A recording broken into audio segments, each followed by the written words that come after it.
Recipe ഗോതമ്പ് പൊടി വെച്ച് എളുപ്പത്തിൽ തയ്യാറാക്കി എടുക്കാവുന്ന നല്ലൊരു സ്നാക്സ് ആണ്.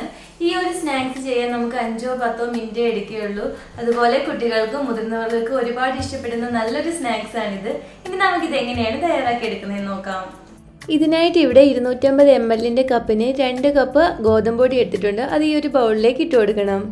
ഇതിൻ്റെ കൂടെ തന്നെ നമ്മുടെ എരിവ് അനുസരിച്ച് പച്ചമുളക് ഇട്ട് കൊടുക്കുക. ഞാനിപ്പോൾ ഒരു പച്ചമുളക് ചെറുതായിട്ട് അരിഞ്ഞതും 1 ടേബിൾ സ്പൂൺ കറുത്ത എള്ളും അതുപോലെ ഉണ്ടെങ്കിൽ 1 ടേബിൾ സ്പൂൺ വെളുത്ത എള്ളു കൂടി നമുക്കിതിലേക്ക് ഇട്ട് കൊടുക്കാം. ഇതിൻ്റെ കൂടെ തന്നെ നമ്മുടെ എരിവ് അനുസരിച്ച് ചില്ലി ഫ്ലേക്സ് ഇട്ട് കൊടുക്കുക. ഞാനിപ്പോൾ 1 ടേബിൾ സ്പൂൺ ചില്ലി ഫ്ലേക്സ് കൂടി ഇതിലേക്ക് ഇട്ട് കൊടുക്കുന്നുണ്ട്. ഇതിൻ്റെ കൂടെ തന്നെ 1/2 ടീസ്പൂൺ ചെറിയ ജീരകവും കുറച്ച് കറിവേപ്പില ചെറുതായിട്ട് അരിഞ്ഞതും ഇതിന് പകരം മല്ലിയില ചെറുതായിട്ട് അരിഞ്ഞതായാലും മതി. ഇതിൻ്റെ കൂടെ തന്നെ 1/4 ടീസ്പൂൺ മഞ്ഞൾപ്പൊടിയും ആവശ്യത്തിന് ഉപ്പും. ഇനി വേണ്ടുന്നത് ഓയിലാണ്. ഒരു 1/4 കപ്പ് ഓയിൽ എടുത്തിട്ടുണ്ട്. അതുകൂടി നമുക്കിതിലേക്കൊന്ന് ഒഴിച്ചു കൊടുത്ത് നല്ലതായിട്ടൊന്ന് മിക്സ് ചെയ്തെടുക്കാം. അതുപോലെ തന്നെ ഇന്ന് നമ്മുടെ ഗിവവേയുടെ 7ാമത്തെ ദിവസമാണ്. 17,500 രൂപ ക്യാഷ് പ്രൈസായി കിട്ടുന്ന ഒരു വലിയ ഗിവവേ ആണിത്. ഇതിനെക്കുറിച്ച് കൂടുതലായിട്ട് അറിയാത്ത ആരെങ്കിലുമാണ് ഈ ഒരു വീഡിയോ കാണുന്നതെങ്കിൽ കൂടുതലായിട്ട് അറിയാൻ ഡിസ്ക്രിപ്ഷൻ ബോക്സിലുള്ള ലിങ്ക് ക്ലിക്ക് ചെയ്താൽ മതി. നല്ലതായിട്ട് ഇങ്ങനെ ഇളക്കി കൊടുത്ത ശേഷം നമ്മൾ കൈകൊണ്ട് ഇങ്ങനെ ഒന്ന് പിടിക്കുമ്പം ഈ ഒരു ഷേപ്പിൽ കിട്ടുന്നുണ്ടെങ്കിൽ ഇതിപ്പോൾ കറക്റ്റ് പരുവായിട്ടുണ്ട്. ഇനി ഇതിലേക്ക് കുറേശ്ശെ പാലൊഴിച്ച് നമ്മൾ ചപ്പാത്തിക്ക് കുഴച്ചെടുക്കുന്നതിൻ്റെ കൂടി നല്ല സോഫ്റ്റ് ആയിട്ടൊന്ന് കുഴച്ചെടുക്കണം.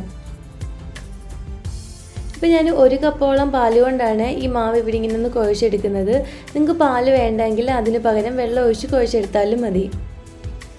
മാവ് ഇപ്പോൾ ഇവിടെ നല്ല സോഫ്റ്റ് ആയിട്ടൊന്ന് കുഴച്ചെടുത്തിട്ടുണ്ട്. ഇനി നമുക്കിതൊന്ന് പരത്തിയെടുക്കണം. അതുപോലെ തന്നെ നിങ്ങൾക്ക് ഈ വീഡിയോ ഇഷ്ടപ്പെടുകയാണെങ്കിൽ ഇതുപോലുള്ള നല്ല നല്ല റെസിപ്പികൾക്ക് ഈ ചാനലൊന്ന് സബ്സ്ക്രൈബ് ചെയ്ത് അടുത്ത് കാണുന്ന ബെല്ലൈക്കൺ കൂടി പ്രസ് ചെയ്യുകയാണെങ്കിൽ ഞങ്ങൾ അപ്ലോഡ് ചെയ്യുന്ന വീഡിയോയുടെ നോട്ടിഫിക്കേഷൻ നിങ്ങൾക്ക് അപ്പോൾ തന്നെ ലഭിക്കുന്നതാണ്. ഈ ഒരു കനത്തിൽ വേണം നമ്മളിതൊന്ന് ഇങ്ങനെ പരത്തിയെടുക്കാൻ.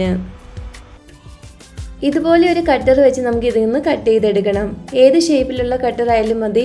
അതുപോലെ തന്നെ ഇതുപോലെയുള്ള കട്ടർ ഇല്ലെങ്കിൽ നമ്മൾ ഏതെങ്കിലും ടിന്നിൻ്റെ അടപ്പ് കൊണ്ട് വല്ല നമുക്കൊന്ന് കട്ട് ചെയ്തെടുത്താലും മതി. ബാക്കിയെല്ലാം നമുക്ക് ഇതുപോലെ ഒന്ന് ചെയ്തെടുക്കണം. എല്ലാം നമ്മളപ്പോൾ ഇതുപോലെ ഒന്ന് ചെയ്തെടുത്തിട്ടുണ്ട്. ഇനി ഇതൊന്ന് ഫ്രൈ ചെയ്തെടുക്കുന്നതിനായിട്ട് ഈ ഒരു പാനിലേക്ക് എണ്ണ ഒഴിച്ചു കൊടുക്കണം. എണ്ണ നല്ലതായിട്ടൊന്ന് ചൂടായ ശേഷം ഈ ഒരു മീഡിയം ഫ്ലെയിമിൽ വെച്ച് ഇത് ഓരോന്നായിട്ട് നമുക്ക് എണ്ണയിലേക്ക് ഇങ്ങനെ ഇട്ട് കൊടുക്കണം. ഒരു സൈഡൊന്ന് മുരിഞ്ഞ് വരുമ്പോൾ തീച്ചിട്ട് കൊടുത്ത് 2 സൈഡും നല്ലൊരു ഗോൾഡൻ ബ്രൗൺ കളർ ആകുന്ന വരെ ഒന്ന് ഫ്രൈ ചെയ്തെടുക്കണം. ഇപ്പോൾ 2 സൈഡും ഒന്ന് ഗോൾഡൻ ബ്രൗൺ കളറൊക്കെ ആയി വന്നിട്ടുണ്ട്. ഇനി നമുക്കിതും കോരിയെടുക്കാം. ബാക്കിയുള്ളതും ഇതുപോലെ ഒന്ന് ഫ്രൈ ചെയ്തെടുക്കണം. അങ്ങനെ നമ്മുടെ വളരെ എളുപ്പത്തിൽ തയ്യാറാക്കാവുന്ന ടേസ്റ്റി ആയിട്ടുള്ള സ്നാക്സ് ഇവിടെ റെഡി ആയിട്ടുണ്ട്.